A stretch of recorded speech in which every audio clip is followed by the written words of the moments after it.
This is an iHeart podcast. Guaranteed human. Work can be a little weird. Cringy training seminars, coworkers who won't stop talking about their plant, forgetting the mute button at an inopportune moment. We have to deal with a lot on any given workday. Sometimes it can feel hard to thrive and move forward in your career. Well, that's where LinkedIn comes in. LinkedIn helps you get ideas and insights from experts in your field, connect with people professionally, grow your network, and access tools designed to help you find the right fit for your next role. Whether you're just getting started, figuring out your next move, or looking to accelerate your career, LinkedIn is built to support you at every stage because LinkedIn is the network that works for you. Visit linkedin.com/knowstuff to learn more. Hey everybody, when you're at work, you never know when you're going to get interrupted, like when an office fire drill happens right in the middle of your presentation, or maybe construction is going on just outside your window. But with the Dell Pro laptop powered by Intel Core Ultra with vPro, no matter how many interruptions you have, your laptop won't be one of them. Yeah, with the battery that's optimized for the way you work and built-in intelligence that quiets distractions the moment you're trying to focus, your tech won't slow you down, even when you're getting bounced from an office you forgot to reserve. The Dell Pro, built for those who stay in the flow. Find technology built the way you work at Dell.com/Dell-Pro. Built for you. Introducing the all-new Mazda CX-5, featuring more connection. Hey Google, where's the nearest Pilates class? Safety that has your back. More discovery on the scenic routes. More passion in the details. And more control in changing weather. The all-new Mazda CX-5. More to move every side of you. See it in 5 films at MazdaUSA.com/5sides. Google is a trademark of Google LLC. Sequences shortened and simulated. Hey everybody, we are partnering up with the Cooperative for Education once again to help raise money for their RISE Youth Development Program, which sends students to school in Guatemala, and they break the cycle of poverty through education. Yeah, kids who otherwise would not have gotten an education get a world-class one thanks to COED, thanks to your donations. And so far, in our history with COED, which dates back all the way to 2009, Stuff You Should Know listeners have given $1.4 million in donations and helped 172 different RISE students who were sponsored directly by Stuff You Should Know fans. So we're asking you guys to do it again. And if you go to cooperativeforeducation.org and give today as little as $20 to support a RISE student, you will be entered into a raffle to be picked to hang out with us virtually in January. That's right. Set up a recurring gift of $20 a month by December 19th, and you can win that raffle and hang out with us in a Zoom call. It's a lot of fun. We do it every year, and it's a great organization to support. So go to cooperativeforeducation.org/SYSK, and you'll get all the info you need. And thank you. Welcome to Stuff You Should Know, a production of iHeartRadio.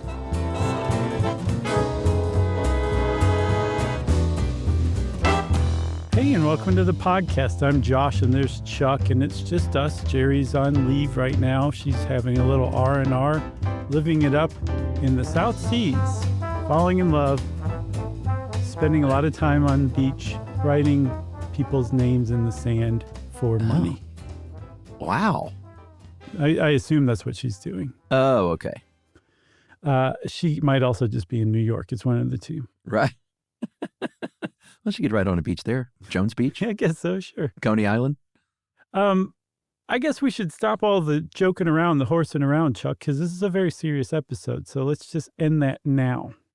Yeah. I mean, what better to chat about over what's probably going to end up being the holiday season when this is released Right. than hard labor at prisons and that history.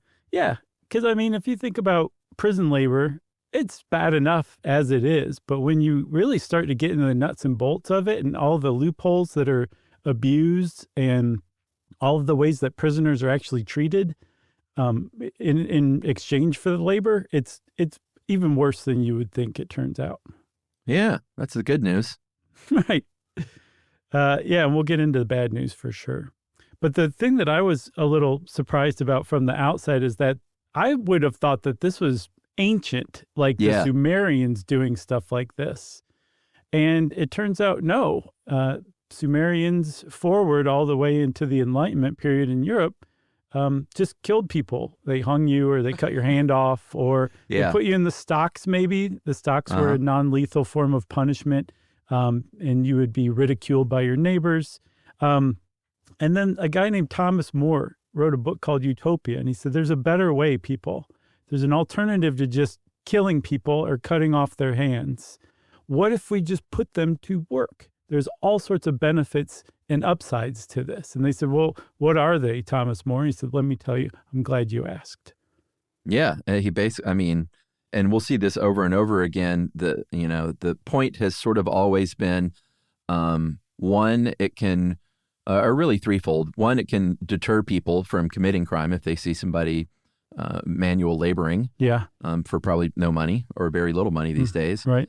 The second is it can, help rehabilitate that person and make them think about what they've done, basically. Yeah. And then the most obvious one is we can get them to do stuff for us for nothing. Yeah.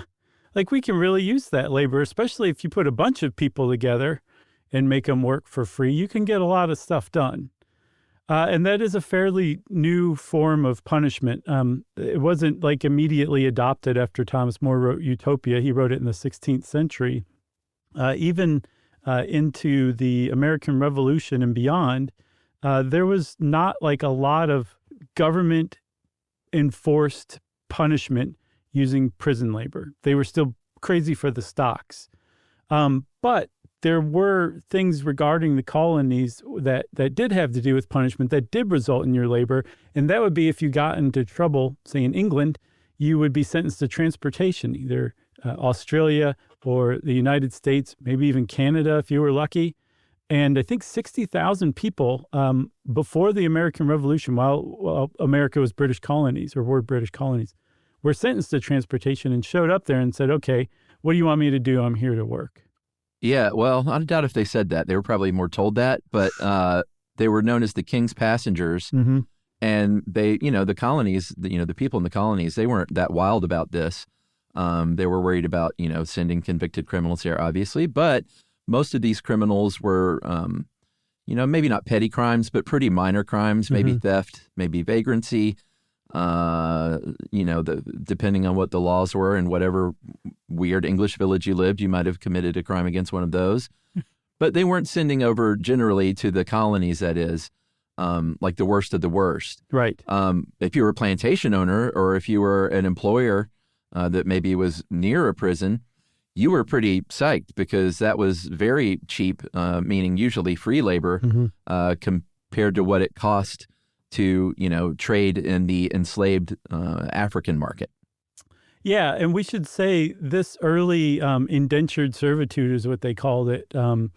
If it was aimed at white people exclusively in the colonies and then later on the early United States, because if the government intervened in a plantation owner enslaved person's dynamic, and they removed the enslaved person and put them in jail, the poor white plantation owner was the one suffering there. He lost a laborer. So it was left entirely to the plantation owners to basically keep their slaves, punish their slaves essentially. And have you ever seen 12 Years a Slave yet? I still shamefully cannot bring myself to see that movie. Yeah, I mean, I get it. I totally understand your reticence, but it's the way that plantation owners punished slaves is depicted throughout in really brutal, honest fashion. And it really drives home like what it was like. But you were left up to the guy that owned you legally, doling out punishment based on his whim, essentially. The state would not intervene. It was just strictly up to white people, or it was just strictly directed at white people at first. Yeah. And you know what? That's a kind of movie that you got to watch that when it comes out and when it's in the zeitgeist. Because that's never the movie when you're like, what do I want to watch tonight? It's like a gloomy Saturday. Several years later, it's just not going to happen. So I need to just, it's like a history lesson. So I need to watch it. And I've heard it's good, like in an upsetting way, but like a well-made film. Oh, yeah, definitely. Everybody does an amazing job in it. Look at it like a classic novel that you just have to read before you die, because I think that'd be a good approach to it. You know what? When I start Moby Dick finally, I'll watch 12 Years a Slave, and I'll just do both at the same time. I remember we talked about reading Moby Dick, and a couple of people wrote in and they're like, Josh, do not waste your time. It is not worth reading. And I'm just going to go with their interpretation. Oh, wow. I like Bartleby the Scrivener, but I'm not sure I could take hundreds and hundreds of pages of that writing. Yeah, well, our mutual friend and friend of the show, Joey Ciara, is going to be very upset to hear that. I'm sorry, Joey. So as far as these laborers, 90% of the ones that were of those 60,000 that were sent to the States, which is, I'm surprised it was, 90%. They ended up kind of in two places, Maryland or Virginia, probably working in, industry like, the Industrial Revolution type stuff, or on the farms, like tobacco farming, obviously in Virginia. And it was terrible work. It was really brutal. You're talking maybe 7 to 14 years as your sentence. After your sentence, maybe you go back to England. Maybe you have a shot at a free life in the new colonies. But just like getting out of prison these days, it's not an easy transition to make. Right. The ones that went back to England were like, I really miss the tasteless cuisine of home. Right. So back then, maybe, sure. It's come a long way. So it has for sure. One of the other things that had to evolve for prison labor to become an actual thing in the United States was prisons themselves. Like at the same time when they were still crazy about the stocks and indentured servitude, like you had jails, you didn't have prisons, and a jail was just basically where they kept you while you were awaiting trial or sentencing or something like that, and then you left the jail. The idea of going to a place to be held as a punishment in and of itself, that is prisons, that came later on after the American Revolution.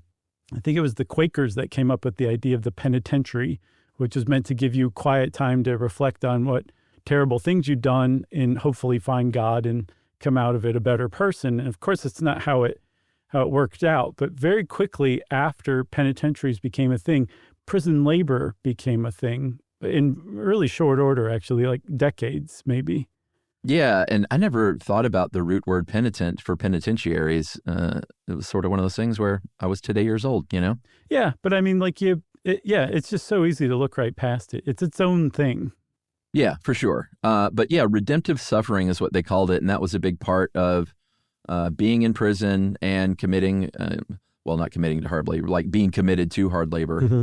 Auburn Prison in New York was one of the sort of leading examples that set the way forward for what was to become the norm, where private businesses would lease prison buildings along with the prisoners and say, hey, you've got this big building over here, you got lots of free labor, I'm going to bring my machinery into here. Mm-hmm. And all of a sudden the prison is part prison and part, industrial plant for whatever company worked out whatever deal. And that provided a real model moving forward. I think Auburn, the prisoners of Auburn ended up building Sing Sing. Yeah, they used them for that as well. And that, I think Sing Sing opened in 1828. So this is going on. Like if prisons became a thing around the time of the American Revolution, like this, like I said, my point is proven, this transition happened quickly. Yeah. So by the time the Civil War came around, like this, it's called the Northern model or the Auburn prison model, where you can rent a building, rent the inmates, and then set up shop there. That's what prison labor looked like, or else you were working for the prison, like say building other prisons. That's what the North was doing. In the South, they were still quite hung up on the idea of chattel slavery and owning a person and making them work until they died, essentially.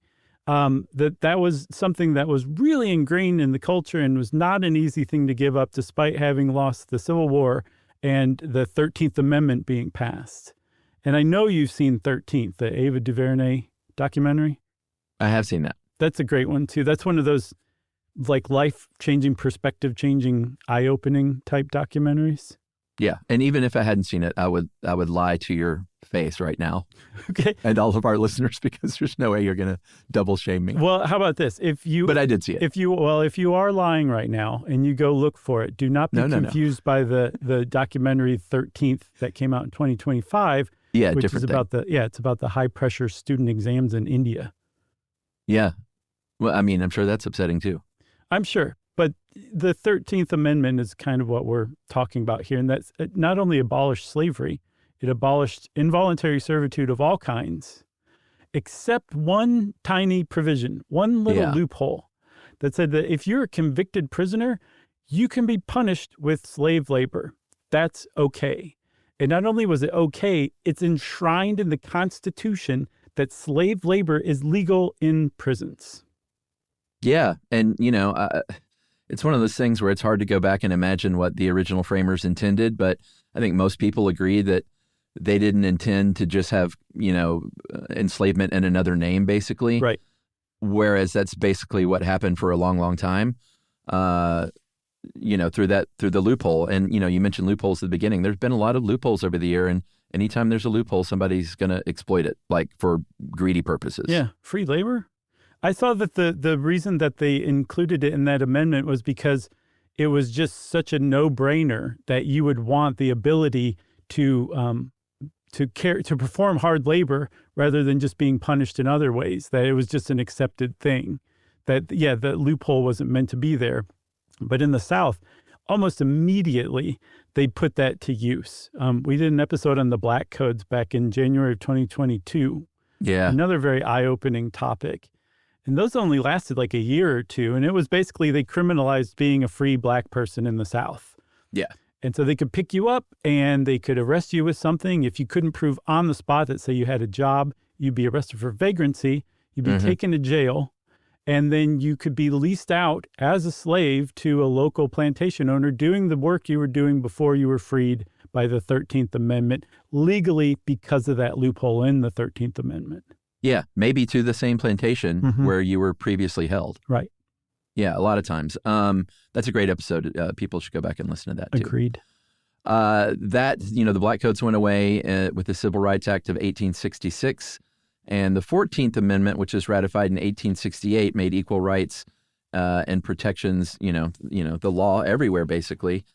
But, there were still ways to make things happen, especially in the South, and especially, as it turns out, shamefully in Georgia.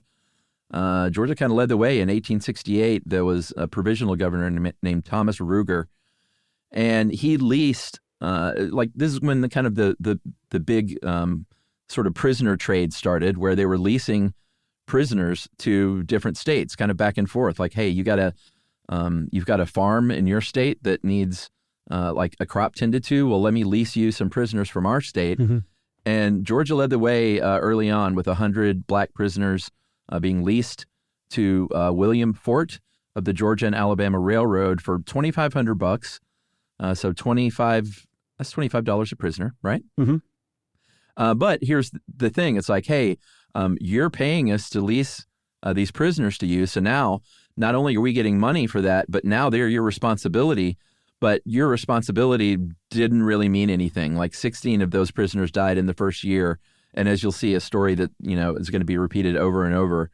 That was, one of the biggest problems with all of this is like basic medical care was not provided and decent food. And certainly like, if somebody was sick, they would just let them die, basically. Right. And that still happens today. I mean, not quite to that dramatic a degree, but when people die in custody in prison, there's not a lot that the prison's held accountable for. So that's essentially a long-standing thing in the United States. People like prisoners dying, even though they haven't been sentenced to death. So I think you said that Georgia was making some pretty good money off of this starting in the 1860s. I read this started to, like other states were like, oh, yeah, that's a really good idea. By 1898, convict leasing made up 73% of Alabama's state revenue. Wow. Yeah. Which is really saying something. So, yeah, that's a staggering stat. Right. And then when Reconstruction ended, the federal government just basically said, hey, we really just want to be on good terms with the Southern elite again, so we're just going to leave you on your own, and withdrew from the South. Black people were in really terrible positions, really vulnerable positions. And at that time, prison labor stepped up. Incarceration stepped up, but prison labor also did it as well. And it was nothing compared to the work you would be put to in the North. It was essentially slavery all over again. But again, This time, the union wasn't going to come down and push anybody around at the end of a bayonet because this was all agreed upon in the 13th Amendment. Yeah, like up north, if you were working prison labor, you might work an 8 or 9 hour day. In the South, it was routinely 12 to 16 hours, or just however long they felt like you needed to work to get whatever job done. Right. There's anecdotal evidence, at least, like during the cotton harvest, like before the cotton harvest, that the plantation owners would call up the sheriff and say, hey, why don't you make some more arrests? We need some guys. And, a lot of these pretextual arrests were happening where it was just like, they would just cook something up and arrest you, and you have basically no rights and no representation. So it's just a way to stock the industry or the farm or the field with workers. Right. So that was like plantation owners, local plantation owners. Like you said, you could have been a former slave who was arrested for something as stupid as mischief and put back to work on that same plantation essentially as a slave. They would also, like, corporations got in on this as well. Like you said, the railroad. There was a company in Alabama called the Schloss Sheffield Steel and Iron Company in Jefferson County, Alabama. That's where their mines were. They had a 10% death rate from the least convict labor that they got from the state. And there was a sugar company, the Imperial Sugar Company in Sugar Land, Tennessee, which I guess is an appropriate place for it to be. Where else? A lot of people died when Texas leased them every single state prisoner it had in 1878 to help in the sugar fields. People were dying of things like malaria. Like you said, they weren't given any kind of medical care at all. They were fed just the minimum amount to keep them alive and have energy enough to work. And this was just par for the course in the South. Yeah, I mean, I was bagging on Georgia because that's our home state, or my home state. But Louisiana has kind of from the beginning been certainly one of the worst offenders. In the 1870s and 80s, they built the New Orleans Pacific Railway with prison labor. About 140 people died. And when you look at some of the incarceration rates, and especially incarceration rates for black males in the United States today, Louisiana leads the way. And also with some of the worst, working conditions for forced labor. Mm-hmm. That's another thing, too, that you mentioned. Like they built the railroad, or say they mined something that was turned into a product that people use. They don't think about, I'm sure they didn't think like, oh, this railroad's really nice. The prisoners who built it really did a good job. Right. And that actually still carries on today. Like a lot of people don't realize that the stuff they're buying from a big box retailer was made somewhere down the line by a convict who was essentially leased out to that company to make those products. It still goes on today. Yeah. I mean, the chicken on your plate in your house might have come from a chicken farm that had, and these are people that are sort of the work release programs we're going to talk about later, where they leave the prison to go work for like a private industry. And a lot of times it might be like a chicken farm, or they may work at a D&B call center or something like that. So yeah, the person you talk to on the phone might be, incarcerated. Yeah, which is quite surprising. But Chuck, don't call it convict leasing, even though essentially it's so much the same thing that basically just the people's clothes changed. Right. That's what's going on today still. Supposedly in the 1930s, thanks to the New Deal, America became enlightened enough that we moved on past convict leasing. We didn't do that kind of stuff anymore. Not at least to private industry. Prison labor, working for the prison or working for the state, that was still A-okay. Yeah. I mean, that was, sort of 50 years before that is when wage workers started complaining. Like prisoners obviously were complaining, families might be complaining, but they're not going to get very far. But once wage workers got unions involved, and they're like, hey, these, we want these jobs. We want to, make a little bit of money ourselves. And that's when it finally started to change a little bit. And I think eventually that led to that New Deal era law prohibiting interstate trade in prison-made products. But in 1934, the Federal Prison Industries was created. It's now known as UNICOR. And that is, still a big program. It employs people that are incarcerated in our federal system, not state prisons again, and obviously not private prisons. Are any federal prisons private, or is that just state? I don't know. I don't know the answer to that question. I know we never did one on the private prison industry, did we? No, and we really should. It's on the list. They do this too, and they like the idea of them leasing out convicts for a for-profit prison is just mind-boggling.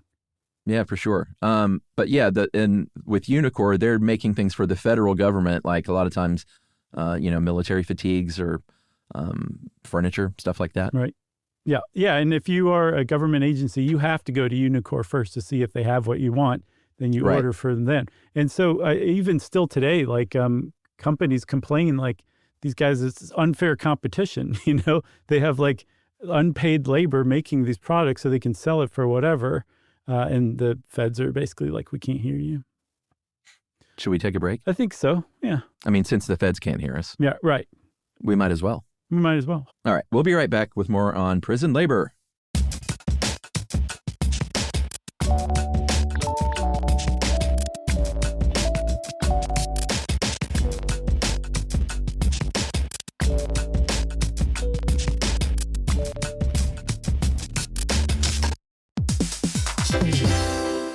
Hey, everybody. When you're at work, you never know when you're going to get interrupted, like when an office fire drill happens right in the middle of your presentation, or maybe construction is going on just outside your window. But with the Dell Pro laptop powered by Intel Core Ultra with vPro, no matter how many interruptions you have, your laptop won't be one of them. Yeah, with a battery that's optimized for the way you work and built-in intelligence that quiets distractions the moment you're trying to focus, your tech won't slow you down, even when you're getting bounced from an office you forgot to reserve. The Dell Pro, built for those who stay in the flow. Find technology built the way you work at Dell.com/Dell-Pro. Built for you. Spectrum Business keeps businesses of all sizes connected seamlessly with fast, reliable internet, advanced Wi-Fi, phone, TV, and mobile services. That's right. And Spectrum Business offers 100% U.S.-based customer support 24/7 to help you stay up and running. And they offer tailored connectivity solutions with packages built for your business budget. Yeah, so it's no wonder millions of business owners rely on Spectrum Business to keep them connected. Visit spectrum.com/business to learn more. Restrictions apply. Services not available in all areas.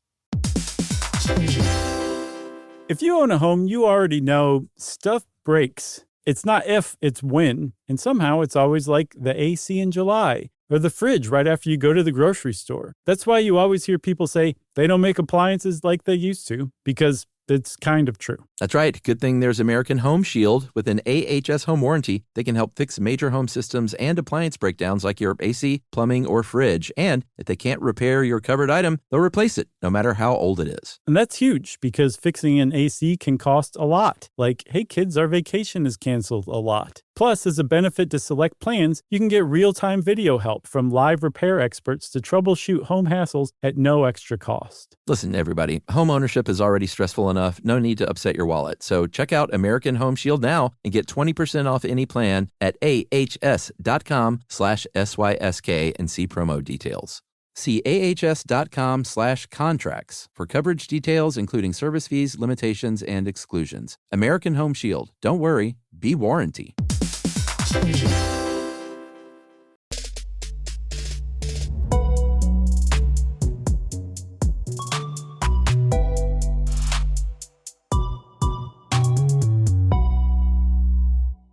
Okay, so when we left off, like convict leasing was dead in the North, thanks to labor unions. The South has long been considered kind of anti-worker, so labor unions never really got a foothold here. So it took a little longer for convict leasing to go away. But again, that doesn't mean that there was no such thing as prison labor. They just kind of directed them to state-owned stuff. A really good example of this is Parchman Farm in Mississippi, part of Parchman State Penitentiary. It's a 20,000-acre farm where in the early 19-teens, with a 90% black prison population, prisoners were put to work on this farm. And one of the reasons it got so famous very quickly, in addition to just the scope of what was going on, was they used a trustee system. They spelled it trustee as in Trusty, where some of the worst, most violent convicted felons that were prisoners there were given rifles and said, you guys make sure this other 80% of your fellow prisoners do the work the way we want them to. Yeah, that's a really interesting system. It really is. It seems risky, you know? Yeah, I wanted to look more. I'm going to look more into that just for my own edification, but because I'm curious that dynamic is, I don't know, it seems like it would create a really dodgy dynamic. It would. But it also reminded me of, what is the Quentin Tarantino antebellum slavery movie? Django Unchained. Oh, yeah, Django. Remember he posed as a black slaver? Uh-huh. That's kind of how I took it to kind of be like. Yeah, I think you're probably right. Chain gangs is something that, you've seen in like movies and stuff. Like I was watching Oh Brother, Where Art Thou again the other night. I forgot they have that in there. And there was, chain gang scenes in that. And that was another type of sort of very public penal labor because they were put in place to build roads in the South in the 1920s. Hard laboring all day, again, in the South, out in the hot sun, on that blacktop, 10 to 15 hours a day. But they were chained together. That's why they were called chain gangs. They were chained to their ankle. They stayed chained when they walked to the job. They stayed chained as they slept in their bunks that were close to one another. And again, the conditions were abysmal. Terrible food. They were beaten. They were tortured. I think there was this one investigation. This wasn't a chain gang, but this was Tucker Farm in Arkansas, where they found that the staff stripped prisoners naked at the prison hospital and put electric, shocks to their testicles and penis. Women prisoners were also subjected to work in the fields, not as much as men. They were, the main labor force, but, women were put to work as well. Have you ever read Beloved, Toni Morrison novel? I feel like I have to say yes. You should read that too if you have. No, I haven't read that. It's very good, but it's mind-bogglingly good actually. But it's there's a few scenes about a chain gang and just what it would have been like. One of the main characters spent time on a chain gang, and I mean, this is you said it was brutal work, and they were building roads. Like a good example of what chain gangs did. If you were building a road, you were using like human labor to build roads. This was before they had machinery, right? Like road building machinery. It just didn't exist. So you used human beings to do this stuff.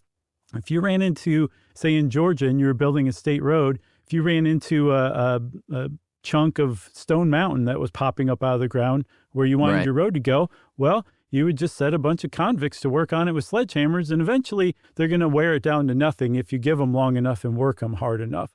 That's what people did on chain gangs. That's just what life was like. And again, you were working outside, so you weren't protected in any way, shape, or form. You were fed meagerly. Like you were working as hard as anyone's ever worked in their life with like the minimum amount of nutrition, the minimum amount of rest.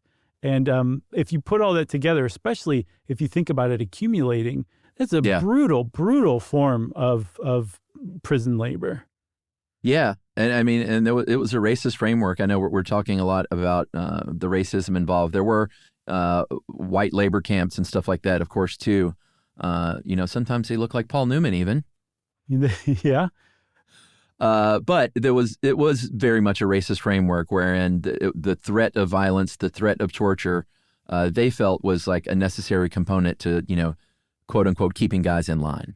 Yeah. One of the other things too is there was a certain amount of usefulness to letting these chain gangs get these horrible reputations, because the reach of these things reached out beyond the inside of prisons into the outside world. Because if you were black and you were looking for a job, and you could be arrested for not having a job and put onto a chain gang and you knew it, you would accept all sorts of terrible working conditions and low pay, because at least that was better than being put on a chain gang, which if you didn't accept this job and got caught without a job, you would end up on a chain gang anyway. That was another really kind of insidious effect that they had.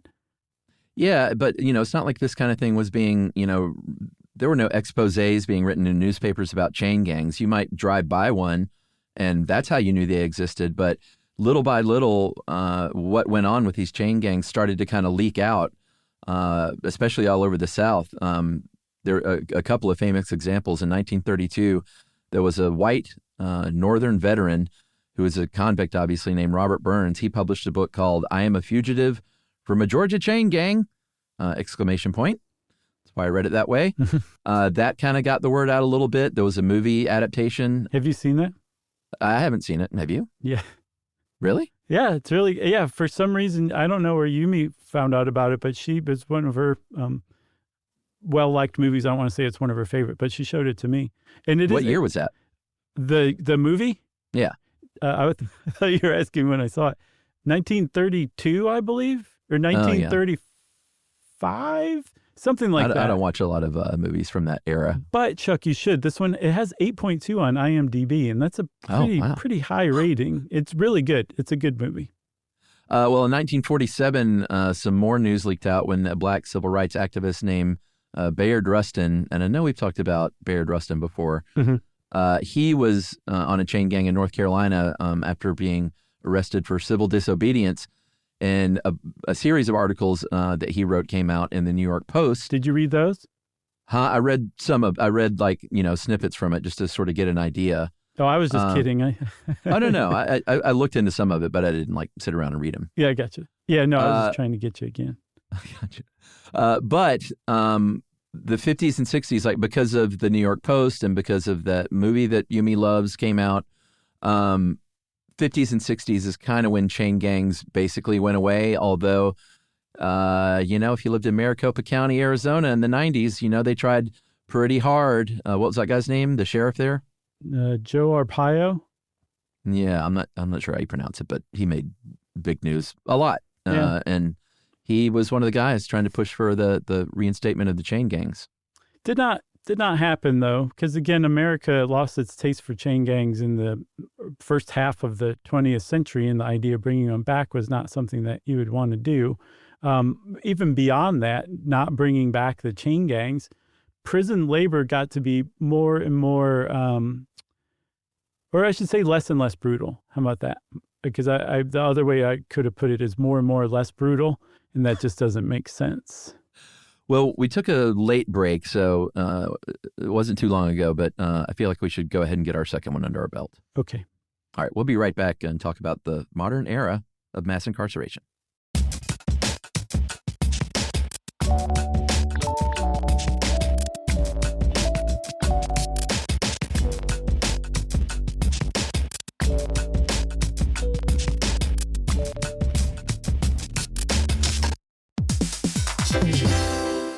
Hey, everybody. When you're at work, you never know when you're going to get interrupted, like when an office fire drill happens right in the middle of your presentation, or maybe construction is going on just outside your window. But with the Dell Pro laptop powered by Intel Core Ultra with vPro, no matter how many interruptions you have, your laptop won't be one of them. Yeah, with a battery that's optimized for the way you work and built-in intelligence that quiets distractions the moment you're trying to focus, your tech won't slow you down, even when you're getting bounced from an office you forgot to reserve. The Dell Pro, built for those who stay in the flow. Find technology built the way you work at Dell.com/Dell-Pro. Built for you. Spectrum Business keeps businesses of all sizes connected seamlessly with fast, reliable internet, advanced Wi-Fi, phone, TV, and mobile services. That's right. And Spectrum Business offers 100% U.S.-based customer support 24/7 to help you stay up and running. And they offer tailored connectivity solutions with packages built for your business budget. Yeah, so it's no wonder millions of business owners rely on Spectrum Business to keep them connected. Visit spectrum.com/business to learn more. Restrictions apply. Service is not available in all areas. If you own a home, you already know stuff breaks. It's not if, it's when. And somehow it's always like the AC in July. Or the fridge right after you go to the grocery store. That's why you always hear people say they don't make appliances like they used to, because it's kind of true. That's right. Good thing there's American Home Shield. With an AHS home warranty, they can help fix major home systems and appliance breakdowns like your AC, plumbing, or fridge. And if they can't repair your covered item, they'll replace it, no matter how old it is. And that's huge, because fixing an AC can cost a lot. Like, hey kids, our vacation is canceled a lot. Plus, as a benefit to select plans, you can get real-time video help from live repair experts to troubleshoot home hassles at no extra cost. Listen, everybody, home ownership is already stressful enough. No need to upset your wallet. So check out American Home Shield now and get 20% off any plan at ahs.com/SYSK and see promo details. See ahs.com/contracts for coverage details, including service fees, limitations, and exclusions. American Home Shield. Don't worry, be warranty.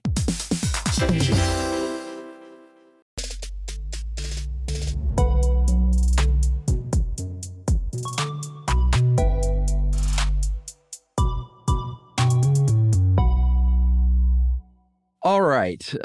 We've covered mass incarceration quite a bit, certainly in our prisons episode. But here's a stat for you. Over a 36-year period from 1970 to 2008, the population of the United States rose by about 50%, and the population of incarcerated prisoners rose by 700%. That's crazy. So we entered the mass incarceration era big time over about a 36-year period, thanks to a lot, but namely thanks to Nixon, Reagan, and Bill Clinton. Yeah, Nixon's war on drugs, Reagan's tough on crime thing, Clinton trying to wrestle the tough on crime, moniker Mantle, away from the yeah. GOP. And I guess it was part of the Democrats' platform every year until 2008, and when it was quietly removed. And not coincidentally, 2008 is the year that the peak incarceration happened, like you said. Yeah, now we're about, that went from 1.6 in 2008 to about 1.3 million incarcerated individuals in the United States now. Yeah, because America's become softer and gentler. About 600 of every 100,000 people in the U.S. are incarcerated. That is a higher rate than any other country in the world except Cuba, Rwanda, and El Salvador. And Louisiana, once again, leads the way at 1,000 per 100,000. And the rate of for Black Americans is 900 per 100,000. Can I talk about El Salvador for a second? Because I looked into their incredibly high incarceration rates. Sure. Do they do prison labor? I didn't check that out, but I got this other stuff about it. How about that? Sure. So they have essentially established an authoritarian crackdown on gangs. And in 2015, their murder rate was 103 people per 100,000 population, which means every year more than 1% of their population was murdered. So they cracked down on gangs and just started throwing everybody in jail. And between 2015 and 2022, their murder rate went from 103 per 100,000 to 7.8 per 100,000, which you're like, okay, that's actually, authoritarian crackdowns on gangs and prisons is not very tasteful, but at least they got results. Here in the United States, we don't have the same excuse for that level of rise in incarceration. Our homicide rate in 1955 was 4.5. In 2024, it was like 5. It's remained relatively flat, give or take a few points, like here or there over the years. So there's no reason why our prison population should have increased 700%. There's no reason for it. Yeah. Unless you expand crimes, especially nonviolent crimes like drug possession, and really throw the book at people, which is what happened during that time. Right. Exactly. As far as prison labor goes, most of the people in state and federal prison these days do some kind of prison labor. I think out of the 1.3 million-ish, that's about 800,000 as of a few years ago. The ones who don't are probably either too old or have some sort of disability or health problem that won't allow them to. About 80% of those workers are working for the prison. So, when you work in the cafeteria or you work in the laundry or something like that, that's about 80% of it. Mm-hmm. And most of the rest are kind of what we were talking about earlier. Government-run operations. Maybe you do laundry for a public hospital. Maybe you work in that DMV call center. About 2% of total prison workers in the federal prison system work for Unicor still. And I was curious about the whole license plate thing, that Oh, yeah. sort of trope. But Most of that doesn't happen at prisons anymore because it's just cheaper to have, robot machinery do that kind of thing. But it's still a thing in some states. And I know Utah is one of them. It's called the UCI operation, and they call themselves plate busters. And they make them all, even the specialty like Ski Utah plates and the Olympic plates and stuff like that. They're making them all still. I saw that there's like a long-standing kind of jokey observation that prisoners in New Hampshire make their license plate, and on the license plate it says "Live free or die." Right. And that's actually true. And they still do today at the state prison in Concord. The prisoners in New Hampshire make those license plates. Yeah, I imagine making those and making Ski Utah plates, or I don't know, adds a little salt to the situation, For sure. I like that saying. A little salt to the situation. Well, I didn't want to say wound. No one likes that word. No, it's not a very pleasant word. Some of these prisoners do dangerous work too, though. It's not all just like sort of hourly, easy stuff. No. I mean, like, again, you're engaged in forced unpaid labor. So you go where they tell you to go. I know in California, you might end up fighting wildfires. And this is one of the highest paying jobs, as we'll see. You get $2 to $5 a day plus $1 an hour when you're actively fighting wildfires in California. That's something they can make you do if you're a prisoner. Yeah. Saving the houses of the wealthy. Yeah. But not always wealthy, to be fair. Yeah. No, but there are a lot of wealthy people in California, to be sure. Yeah. Not only firefighting, disaster recovery sometimes, lead paint removal. I think there's around 5% of the incarcerated workforce, which is about 40,000 people, work for private industry still. Right. And that a lot of times is like the work camp that I was talking about. So they may work at a fast food restaurant, or may be like work on the custodial staff at a well-known hotel chain. Yeah, and a lot of these bigger businesses have policies where they don't use leased convict labor like this. But they also sometimes can't do a thing about it. Like if their supplier, part of the supply chain is that like companies don't know who's painting the patio furniture that they're selling. Like they just don't know. And that the company painting the furniture might be using leased convict labor, or their franchisees can use leased convict labor, and the corporate office can't do anything about it because they don't own those stores. So it still does happen, even though large corporations in the U.S. tend to have policies against that, and in fact have policies that they put in place to hire felons, like preferential hiring of felons. Still, it washes out to where there's plenty of leased convict labor today in private businesses. Yeah, and we've talked about money a little bit here and there, like no pay, and sometimes there is pay, sometimes there isn't. There's no federal law that says that someone has to be paid for work if they're a prisoner. Right. On the state level, it depends on the state, but a lot of them pay nothing at all. I think the average pay for a prisoner in the U.S. is 52 cents an hour, and that was like 3 years ago. So I doubt if it's gone up that much. Who knows? Maybe it's gone down. Almost always under $1 an hour. You may get like minimum wage if you work one of the really hazardous jobs in a pretty forward-thinking state.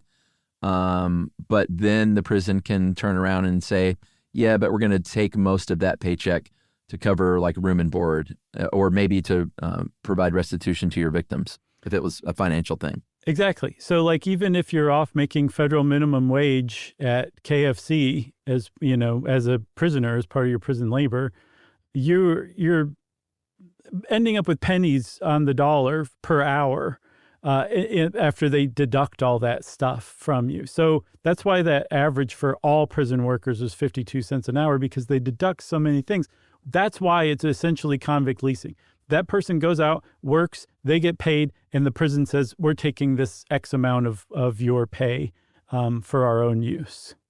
That has to go into the private prison, like financial, success rate, right? Precisely. That private prisons are able to do that. They probably deduct way more. But the other problem with it, too, is that they're at the same time getting tax breaks for leasing out their convicts to use in the outside world. So they're getting like fees and tax breaks. It's quite a racket from what I can tell. Yeah, while the basic needs a lot of times of these prisoners aren't even being met, still some pretty bad conditions as far as medical treatment goes and food.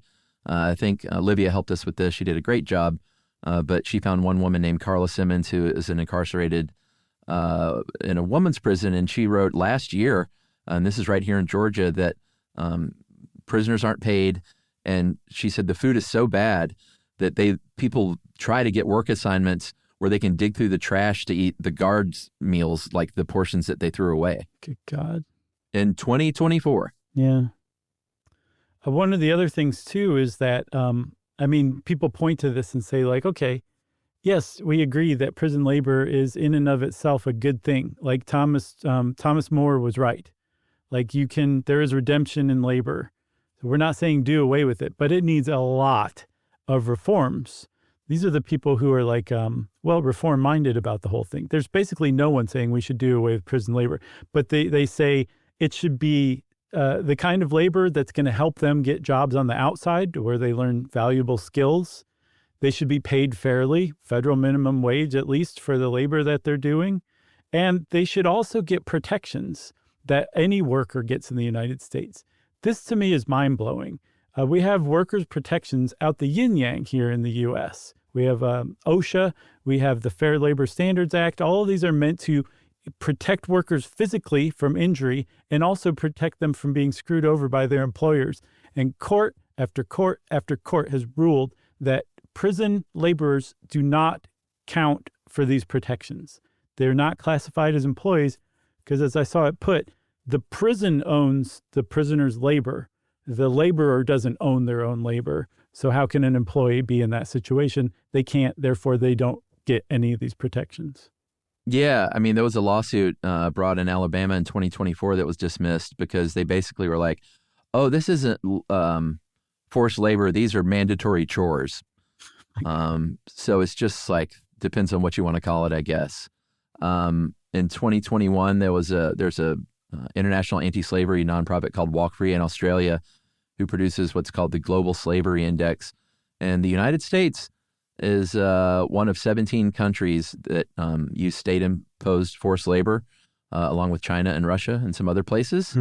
And the United States is one of only 6 UN member states that hasn't ratified the Forced Labor Convention of 1930, which we considered, the Senate considered that in 1991, like, hey, maybe we should sign on to this thing. Mm-hmm. And they said, no, it really conflicts with subcontracting these prisoners out to private companies. So, like, let's not foul that. Yeah, we'll walk past that one.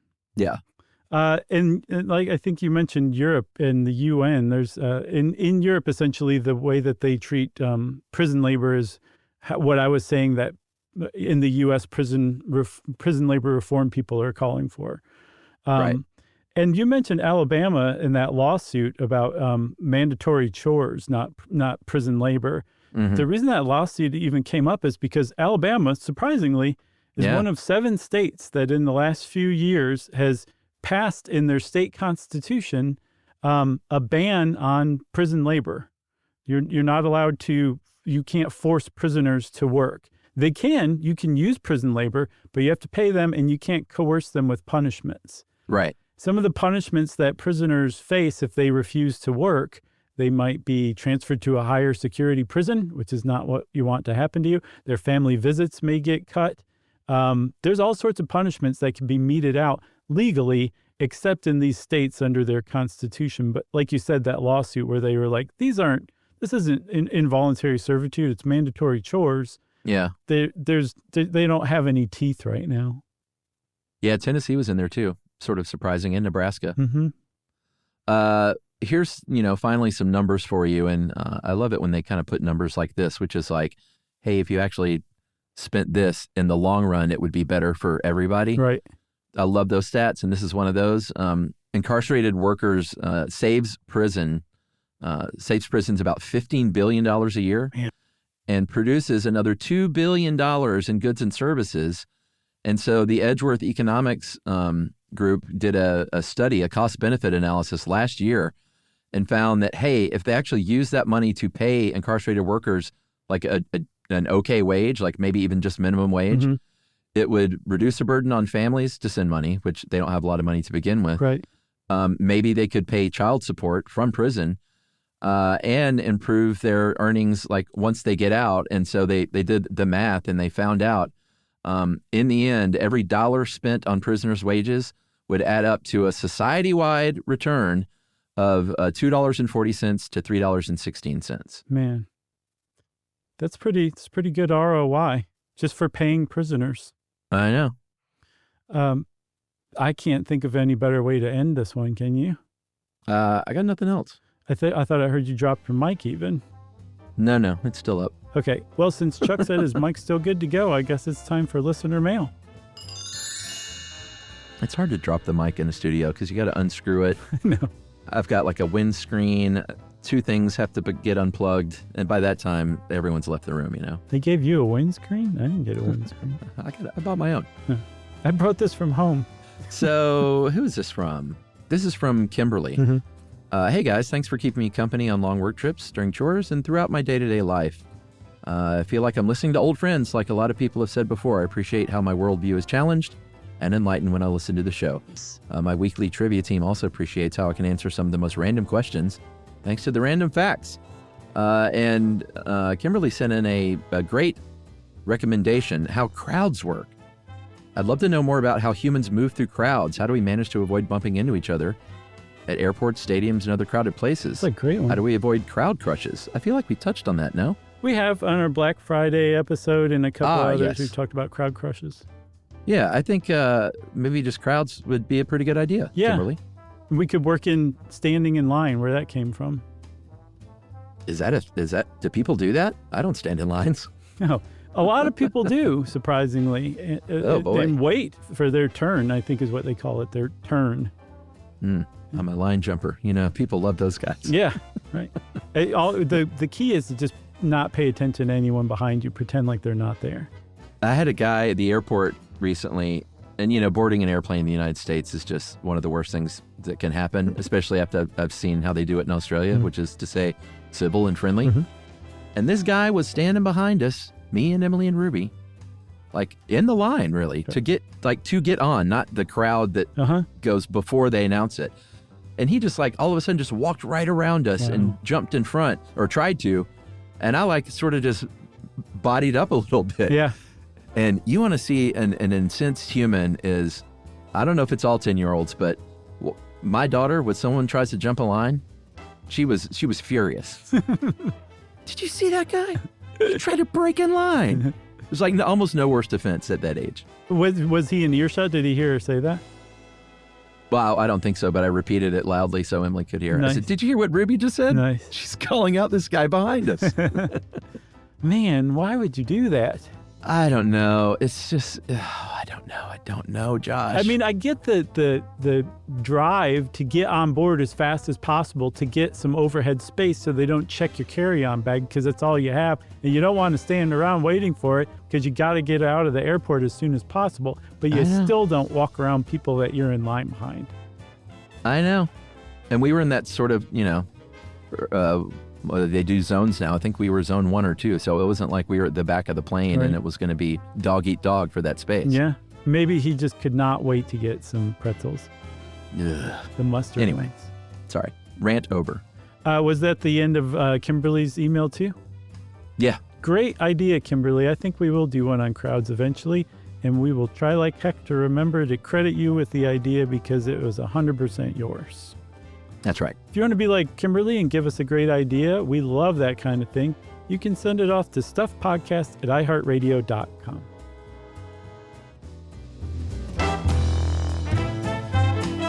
Stuff You Should Know is a production of iHeartRadio. For more podcasts from iHeartRadio, visit the iHeartRadio app, Apple Podcasts, or wherever you listen to your favorite shows.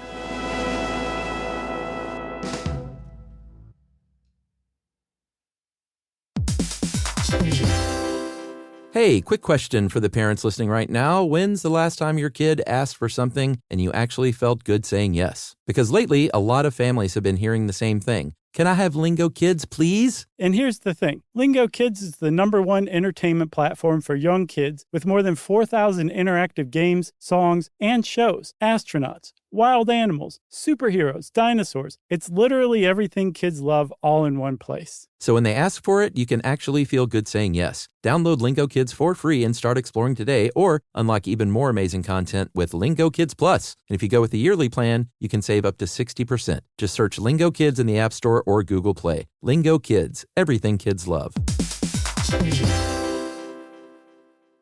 You know, you could be adored by everyone and still completely ignored by your cat. Trust me, I know. But if you feed your cat Sheba, you can go from being ignored to truly adored in 12 days, guaranteed, or your money back. Sheba has a full menu of products, appetizers, entrees, treats, even a kitten's menu. It's so cute. So Sheba has a product for even the pickiest eater. Like Sheba Puree, it's made with bone broth, they are chef-inspired flavors, it's got a smooth and creamy texture that cats love, and contains no corn, wheat, soy, or artificial flavors. It's food that your cat's gonna love. To learn more, check out Sheba.com. That's SHEBA.com.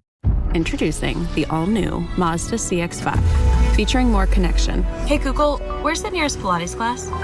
safety that has your back, more discovery on the scenic routes, more passion in the details, and more control in changing weather. The all-new Mazda CX-5, more to move every side of you. See it in 5 films at MazdaUSA.com/5sides. Google is a trademark of Google LLC. Sequences shortened and simulated. This is an iHeart podcast. Guaranteed human.